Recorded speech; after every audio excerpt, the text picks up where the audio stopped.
kasih. Jadi pada hari ini saya selaku calon guru penggerak angkatan 8 akan mensosialisasikan penerapan budaya positif di sekolah. Yang saya hormati Bapak Kepala Sekolah SMP Negeri 6 Kota Kumbah, yang saya hormati rekan-rekan guru dan pegawai di SMP Negeri 6 Kota Kumbah. Pertama-tama, sebagai insan yang beriman, patutlah kita melambungkan puji dan syukur kita karena atas segala berkat dan karunia Tuhan kita masih dapat berkumpul di lembaga ini dalam keadaan sehat walafiat. Hari ini saya merasa berterima kasih dan bersyukur atas kehadiran kita semua dalam rangka mensosialisasikan penerapan budaya positif di sekolah. Langsung saja, apa itu budaya positif? Nah, di sini budaya positif itu adalah nilai-nilai, keyakinan-keyakinan dan kebiasaan-kebiasaan di sekolah yang berpihak pada murid agar murid dapat berkembang menjadi pribadi yang kritis, penuh hormat dan bertanggung jawab. Jadi budaya positif inilah yang akan kita terapkan, meskipun selama ini sudah diterapkan sebagian besarnya, tetapi dalam tanda kutip ini perlu kita kembangkan lagi dalam diri anak-anak kita. Nah, bagaimana menciptakan budaya positif di sekolah itu? Untuk membangun budaya positif, sekolah perlu menyediakan lingkungan yang positif, aman dan nyaman agar murid-murid mampu berpikir, bertindak dan mencipta dengan merdeka, mandiri dan bertanggung jawab. Harapannya, jika budaya positif itu mengakar dalam diri peserta didik, maka secara harafiah akan tercipta profil pelajar Pancasila. Tujuannya, pendidikan menurut Ki Hajar Dewantara adalah menuntun segala kodrat yang ada pada anak-anak agar mereka dapat mencapai kebahagiaan setinggi-tingginya, baik sebagai manusia maupun sebagai masyarakat. Jadi inilah yang akan kita harapkan terhadap peserta didik kita ke depan, sehingga tercipta pelajar yang berprofil pelajar Pancasila. Dalam hal menuntun, guru berpijak pada nilai dan peran guru sebagai pemimpin pembelajaran di kelas, yang mana menghantarkan peserta didik pada nilai-nilai profil pelajar Pancasila melalui pembiasaan. Hal ini dapat dilakukan melalui budaya positif di kelas dan sekolah dengan memimpin peserta didik menemukan serta menerapkan keyakinan kelas atau kesepakatan kelas yang telah mereka sepakati sebagai wujud perubahan antara guru dan orang tua dalam membimbing perilaku anak. Dengan disiplin positif, guru dan orang tua diharapkan memperhatikan dahulu kebutuhan psikologis dan emosional anak sebelum memperhatikan perubahan tingkah laku atau perubahan perilakunya. Jadi inilah yang harus kita perhatikan ke depan dalam menciptakan disiplin positif. Kita memperhatikan dahulu kebutuhan psikologis dan emosional anak didik kita. Setelah itu baru memperhatikan perubahan perilaku yang dibuatnya.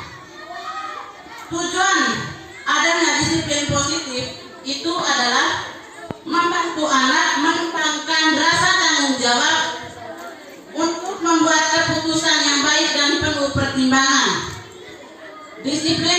positif membantu anak belajar disiplin dengan motivasi dari dalam dirinya sendiri, bukan karena takut kepada orang lain. Jadi disiplin di sini itu harus mengakar, harus tumbuh dari dalam diri peserta didik itu sendiri, bukan karena adanya paksaan dari orang lain atau takut kepada orang lain. Dalam disiplin positif, anak dikenalkan pada konsekuensi atas perbuatannya. Jika perbuatannya tidak baik, anak mendapat konsekuensi sesuai dengan perilakunya. Konsekuensi yang disepakati antara anak dan guru serta orang tua bukanlah hal-hal yang memalukan atau berbau kekerasan. Di sini saya ambil contoh, misalkan seorang anak yang menumpahkan gelas berisi kopi ke atas karpet. Nah, konsekuensinya dia harus membersihkan dan mengertikan karpet tersebut. Nah, ini adalah beberapa contoh sikap disiplin positif di sekolah. Yang pertama, masuk sekolah tepat pada waktunya. Kedua, memakai seragam sesuai ketentuan. Ketiga, mengerjakan dan mengumpulkan tugas tepat pada waktu. Belajar dengan tekun. Membersihkan ruang kelas sesuai jadwal piket yang telah ditentukan. Apabila tidak masuk sekolah, berikan surat izin yang jelas dengan alasan yang jujur. Tidak gaduh atau berisik saat guru menjelaskan materi pembelajaran. Membuang sampah pada tempatnya. Bersikap sopan kepada guru, teman, dan seluruh warga sekolah. Nah, jadi di sini masih banyak hal-hal positif yang akan kita kembangkan dalam diri siswa sesuai dengan nilai-nilai kebajikan universal.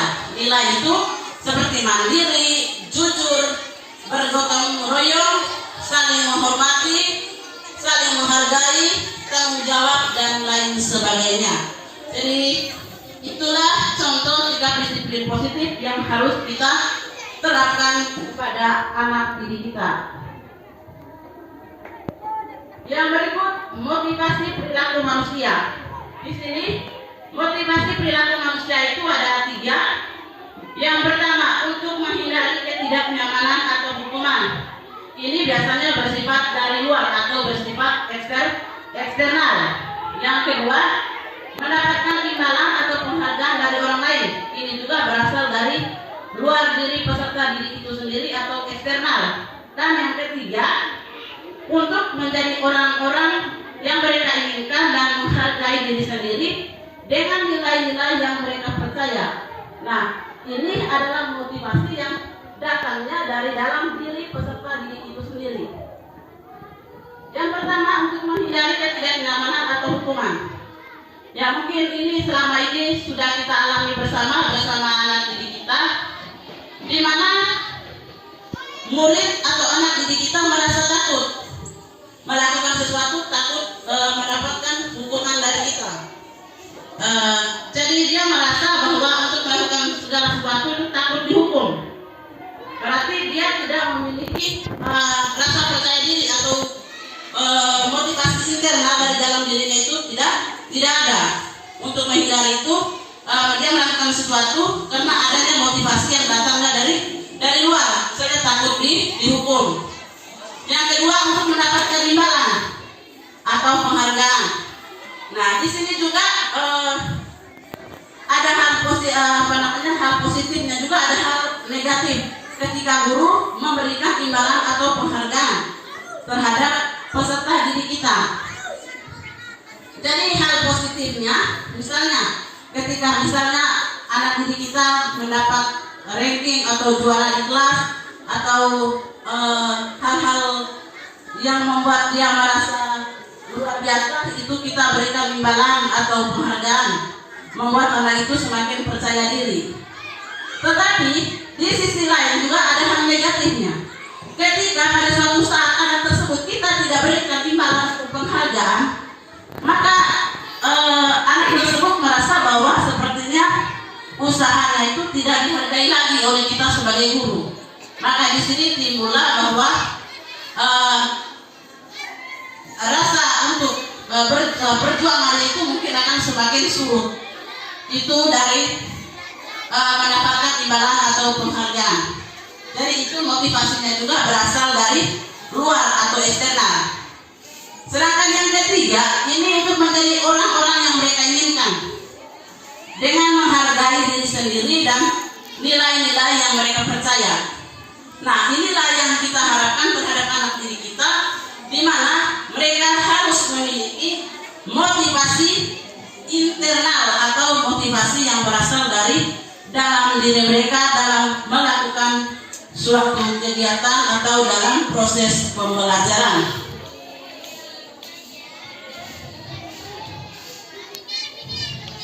Yang berikut, keempat, kebutuhan dasar. Nah, seluruh perilaku yang dilakukan murid pada dasarnya memiliki tujuan tertentu. Murid memiliki kebutuhan dasar tertentu ketika melakukan suatu perbuatan. Nah, ada 5 kebutuhan dasar pada manusia. Yang pertama, kebutuhan bertahan hidup. Jadi setiap kita itu berhak untuk memiliki kebutuhan tersebut, yaitu bertahan hidup. Yang kedua, kebutuhan cinta dan kasih sayang. Murid ingin diterima dan dihargai. Jadi kebutuhan cinta dan kasih sayang, ya mungkin ketika kita menemukan suatu masalah atau kasus di sekolah yang berkaitan dengan anak didik kita, kita perhatikan dulu kelima kebutuhan dasarnya. Misalnya dia merasa di dalam kelasnya itu dia tidak suka mengganggu temannya atau merebut ketika orang teman-temannya punya makanan, sedangkan dia punya itu tidak ada, dia suka mengganggu temannya. Kita perhatikan dulu, oh kebutuhan apa yang harus dipenuhi anak ini. Itu. Nah, ketiga, kebutuhan penguasaan, yaitu kepengakuan atas kemampuan. Nah, ini juga harus kita perhatikan terhadap kemampuan yang dimiliki oleh siswa. Yang berikut, kebutuhan kebebasan, yaitu kebutuhan akan pilihan. Jadi kita tidak semena-mena menekan kepada siswa bahwa apa yang kita terapkan kepada siswa itu harus dijalankan oleh siswa itu sendiri, tapi tidak kita melihat posisi atau kebutuhan kebebasannya itu. Ya, misalnya kita memaksa dia untuk bermain bola, tetapi pada dasarnya dia tidak bisa bermain bola, baik bola voli maupun bola kaki. Ya, itu dari kebutuhan akan kebebasan. Yang berikut, kebutuhan kesenangan, yaitu kebutuhan untuk merasa senang. Jadi ini adalah 5 kebutuhan dasar yang perlu kita perhatikan dalam diri anak didik kita ke depan.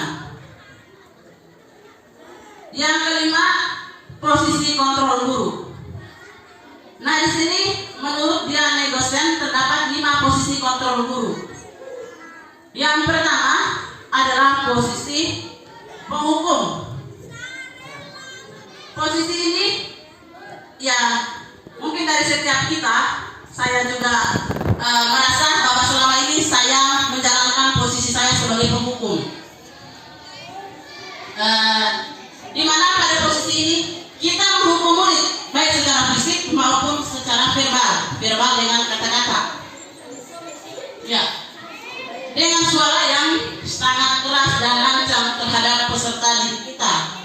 Posisi inilah membuat murid menjadi tidak nyaman dan bahkan mereka tersakiti. Ini adalah posisi sebagai penghukum. Kedua, posisi pembuat merasa bersalah. Ya, mungkin juga kita pernah melakukan atau pernah mempraktikkan posisi ini, pembuat merasa bersalah, di mana ketika siswa membuat kesalahan kita hanya lihat saja. Kita tidak tahu, kita hanya lihat saja. Ini merasa murid itu tidak nyaman, merasa bahwa saya buat begini ternyata tidak diperhatikan, tidak diberikan teguran. Nah, di sana pada posisi ini guru akan bersuara lebih lembut. Terus pembuat rasa bersalah akan menggunakan keheningan yang membuat orang lain merasa tidak nyaman. Yang ketiga, posisi guru sebagai teman.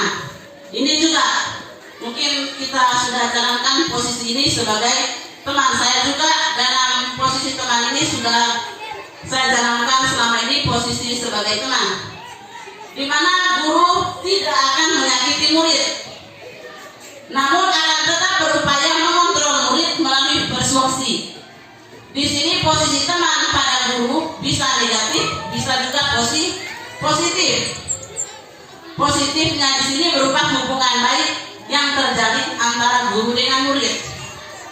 Tetapi guru di posisi teman menggunakan hubungan baik dan humor untuk mempengaruhi seseorang. Sedangkan hal negatifnya dari posisi antara guru dan murid sebagai teman, apabila suatu saat guru tersebut tidak membantu murid, maka murid akan merasa kecewa dan tidak mau berusaha. Dia merasa, pikirnya kita tadi teman, ibu bisa membantu saya. Mereka merasa bahwa ketika terjadi suatu hal yang seperti itu, pasti mereka akan merasa kecewa. Itu posisi sebagai teman. Yang keempat adalah posisi sebagai pemantau. Seorang pemantau itu sangat mengandalkan perhitungan, catatan, data yang dapat digunakan sebagai bukti atas perilaku seseorang. Kita sebagai pemantau mengawasi. Kita hanya mengawasi perilaku dari peserta didik kita lewat catatan, perhitungan atau data. Posisi ini akan menggunakan stiker atau slip catatan, daftar cek dan lain sebagainya. Posisi pemantau sendiri berawal dari teori stimulus respon yang menunjukkan tanggung jawab guru dalam mengontrol murid. Nah, posisi yang terakhir adalah manajer. Posisi ini di mana guru berbuat sesuatu bersama dengan murid, mempersilahkan murid mempertanggungjawabkan perilakunya, mendukung murid agar dapat menemukan solusi atas permasalahannya sendiri. Jadi di sini posisi manajer ini antara guru dan murid saling berkolaborasi atau saling bekerja sama dalam menemukan atau menyelesaikan suatu permasalahan atau persoalan, sehingga di sini murid menjadi lebih terbuka dan bertanggung jawab atas apa yang telah dilakukan. Di sini pada posisi manajer, murid dapat menjadi pribadi yang mandiri, merdeka dan bertanggung jawab atas segala perilaku dan sikapnya. Pada akhirnya dapat menciptakan lingkungan yang positif, nyaman dan aman bagi peserta didik itu sendiri. Jadi dari kelima posisi kontrol guru ini, kira-kira mana yang akan kita terapkan ke depan sebagai manajer? Oke, baik, terima kasih Pak Yos. Jadi dari kelima posisi kontrol ini, maka ke depan yang kita akan jalankan itu adalah kita ambil posisi kontrol kita sebagai manajer. Jangan lagi sebagai penghukum, sebagai pembuat merasa bersalah dan lain sebagainya. Kita gunakan posisi kita sebagai guru itu, kita ambil posisi sebagai manajer, karena posisi ini posisi yang akan mengantarkan siswa kita, mengantarkan anak kita untuk menjadi murid yang lebih bertanggung jawab terhadap sikap dan perilakunya. Yang berikut, keenam, keyakinan kelas. Nah, keyakinan kelas itu merupakan nilai-nilai kebajikan universal untuk menggerakkan seseorang dibandingkan mengikuti serangkaian peraturan-peraturan.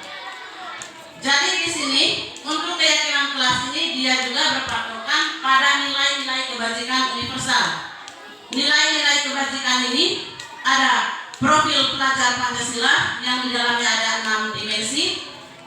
Terus ada juga tanggung jawab, disiplin, saling menghormati atau menghargai, dan lain sebagainya. Keyakinan kelas ini akan kita terapkan kepada anak didik kita, baik itu kita buat kesepakatan bersama antara guru dengan murid, baik itu selaku guru wali kelas maupun guru mata pelajaran berdasarkan beberapa nilai kebajikan tadi, jujur, mandiri, peduli, dan lain sebagainya itu akan menjadi suatu kesepakatan bersama antara guru dan murid. Nah, apabila peserta didik kita melanggar, maka dia akan menanggung konsekuensi atau resiko dari apa yang sudah disepakati. Kita bukan beri hukuman, tetapi konsekuensi. Kalau hukuman itu dengan tiba-tiba, bukan karena ada kesepakatan terlebih dahulu.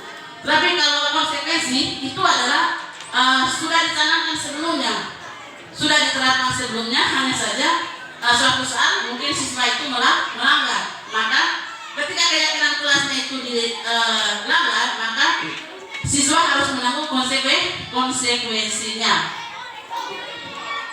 Yang berikut adalah segitiga restitusi, ini yang terakhir.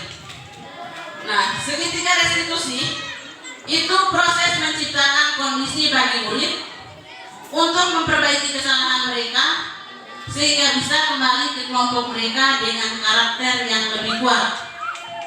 Nah, langkah dalam segitiga restitusi itu meliputi menstabilkan identitas, validasi tindakan yang salah, dan menanyakan keyakinan. Jadi kita juga perlu terapkan segitiga restitusi dalam menyelesaikan suatu persoalan yang dihadapi siswa. Yang pertama itu adalah menstabilkan identitas dulu. Misalkan si A melakukan suatu kesalahan. Nah, kita panggil si A ini menghadap. Nah, otomatis pada saat kita panggil, batinnya itu pasti tidak tenang, dia merasa takut. Bahkan merasa takut atau cemas, takut dihukum kah atau sebagainya. Tetapi dalam posisi kita ambil penyelesaiannya secara segitiga restitusi, menstabilkan identitas, kita panggil dia. Habis itu kita menanyakan menstabilkan dulu identitasnya. Maksudnya di sini ya kita memberikan misalnya, ini juga pernah ibu lakukan waktu ibu masih SD dulu, masih SMP. Misalnya dia melanggar tidak memakai atribut lengkap di sekolah pada hari Senin atau tidak mengikuti upacara. Kita stabilkan identitas dengan cara ibu juga pernah melakukan hal seperti ini dulu waktu SD.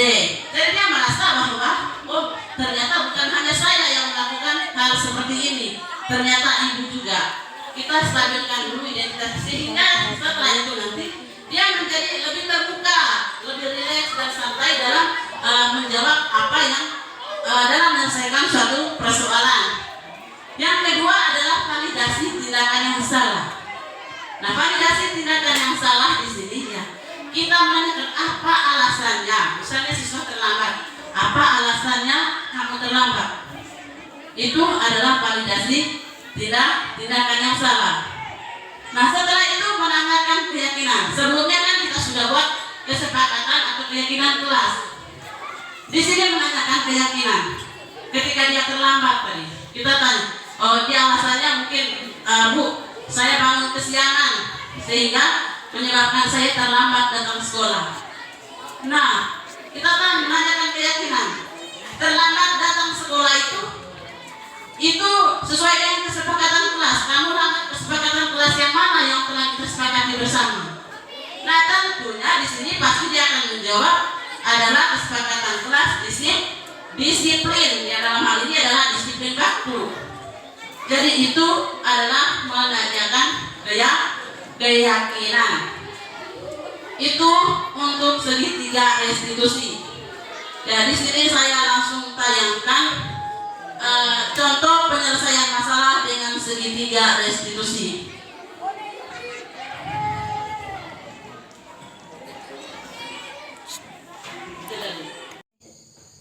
Selamat pagi, Mita. Selamat pagi juga, Bu. Mita, Ibu lihat tadi waktu upacara bendera di luar, kamu tidak memakai topi dan dasi ya? Bu, topi dan dasi saya ketinggalan di rumah tadi. Oh begitu, oke, tidak apa-apa. Jadi Mita, semua orang itu pernah melakukan kesalahan seperti itu. Iya, Bu. Nah, Mita, kamu membuat kesalahan itu pasti ada alasannya kan?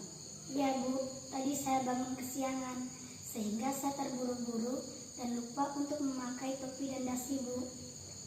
Nah, untungnya hari ini kamu tidak terlambat datang sekolah toh. Ya, Bu. Nah, Mita, hari ini itu kamu tidak memakai topi dan dasi ke sekolah. Kira-kira kamu melanggar keyakinan kelas yang mana yang telah kita sepakati bersama?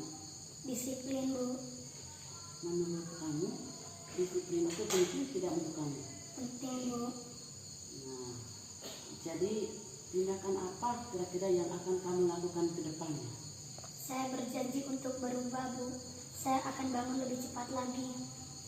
Nah, setelah kamu memperbaikinya, kamu akan menjadi orang yang seperti apa nanti?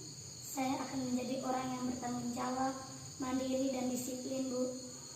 Oke, baik. Terima kasih, Mita. Jadi kamu sudah berjanji untuk berubah ya? Ya, Bu. Ya, sekarang silahkan masuk kelas dan siap untuk mengikuti pelajaran ya. Iya, Bu. Permisi, Bu. Selamat pagi, salam sejahtera untuk kita semua. Perkenalkan, nama saya Yohana Alfamesta, kelas 7A. Saya dari SMP Negeri 6 Kota Komba. Hari ini saya tidak memakai topi dan dasi ke sekolah. Saya pun diajak untuk berdiskusi oleh Ibu Valeriana. Saya merasa senang karena tidak dihukum, melainkan saya diajak untuk berubah. Terima kasih Ibu Valeriana. Agib, Siang, Bu. Agib, kamu tahu tidak kenapa ibu panggil kamu sekarang? Saya tidak tahu, Bu. Nah, Agib, saya mendapat laporan dari Ibu Anita selaku guru matematika kamu bahwa setiap hari Selasa itu pada jam mata pelajaran matematika kamu tidak datang sekolah. Betul tidak itu? Betul, Bu. Nah, Agib, membuat kesalahan itu adalah sesuatu hal yang sangat manusiawi. Jadi setiap orang pernah melakukan kesalahan, asalkan kita mau berubah dan memperbaiki kesalahan itu. Agib, apakah kamu bersedia tidak untuk memperbaiki kesalahan itu? Bersedia, Bu. Nah, oke, Agib, jadi kamu telah bersedia. Jadi tentunya kamu membuat kesalahan itu dengan tidak datang sekolah setiap hari Selasa pada jam pelajaran matematika. Pasti ada alasannya kan? Ya, Bu. Saya takut dihukum sama Ibu Anita karena belum hafal perkalian. Nah, kalau begitu, kamu tahu tidak kesepakatan kelas yang telah kita sepakati bersama? Ya, Bu, saya tahu. Menurut kamu, keyakinan kelas apa yang telah kamu langgar? Saling menghormati, Bu. Agib, saling menghormati, oke, itu betul. Jadi menurut kamu, saling menghormati itu penting tidak untuk kamu? Penting, Bu. Saya harus saling menghormati terhadap sesama. Oke, betul itu ya. Jadi dalam hidup itu kita harus saling menghormati terhadap sesama atau menghormati terhadap satu dengan yang lain. Ibu, saya menyesal dan saya mohon maaf karena saya tidak mengikuti pelajaran matematika. Oke, Agib, sikapmu itu sungguh luar biasa, sangat baik dengan cara meminta maaf. Nah, kira-kira tindakan apa yang akan kamu lakukan ke depannya? Saya lebih rajin lagi datang sekolah, terlebih khusus pada jam pelajaran matematika. Oke, baiklah Agib. Jadi itu adalah yang telah kamu jawab tadi. Kamu akan berubah ya? Ya, Bu. Ya, baik, terima kasih. Sekarang silahkan masuk kelas ya. Ya, Bu. Permisi, Bu. Ya. Selamat siang dan salam sejahtera untuk kita semua. Perkenalkan, nama saya Agapitus Jafres, kelas 8B. Saya dari SMP Negeri 6 Kota Komba. Setelah saya berdiskusi dengan ibu guru, saya merasa senang dan puas karena secara bersama mencari solusi dari persoalan yang saya hadapi. Saya berjanji untuk tidak mengulanginya dan saya akan belajar lebih giat dengan tetap menghormati sesama. Terima kasih Ibu Guru.